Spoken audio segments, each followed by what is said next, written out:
ছবি নিয়ে দিচ্ছে। আচ্ছা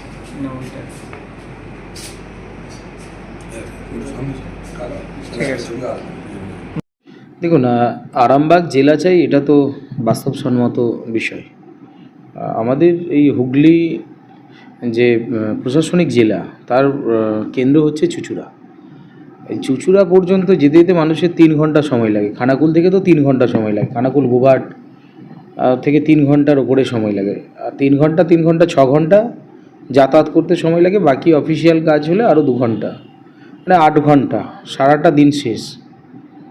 তো এরকম যদি 2 দিন যাতায়াত করতে হয় তো মানুষের অনেক হ্যাপা, অনেক সমস্যা, প্রশাসনিক কাজে তো প্রচুর সমস্যা।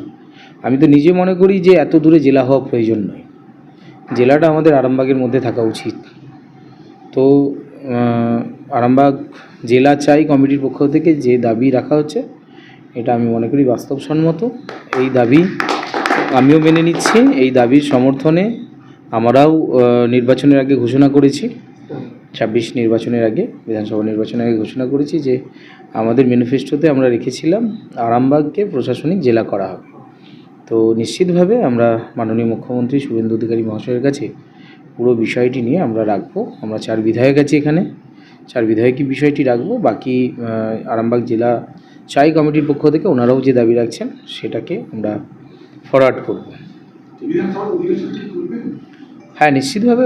আগে তো আমরা মাননীয় মুখ্যমন্ত্রী যেহেতু আমাদের খুব কাছের শ্রদ্ধাশীল ব্যক্তি আছেন, উনি আমাদের সাথে প্রতিনিয়তই যোগাযোগ রাখেন, নিশ্চিতভাবে আগে ওনার কানে আমরা বিষয়টা রাখবো, তারপর বিধানসভায় আমরা দেখব। হ্যাঁ, আজকে তো আমরা এখন পিডব্লিউডি গেস্ট হাউসে এসেছি।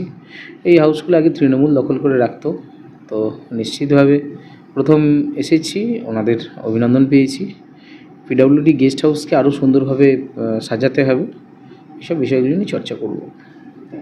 আপনার উজ্জ্বল ভবিষ্যতের একমাত্র দিশারি জ্যোতিষ জগতে অদ্বিতীয় ডক্টর অঞ্জন শাস্ত্রী। দেখুন জ্যোতিষ অঙ্গনে অঞ্জন প্রতি রবিবার ঠিক রাত 12টায় শুধুমাত্র TV9 বাংলায়।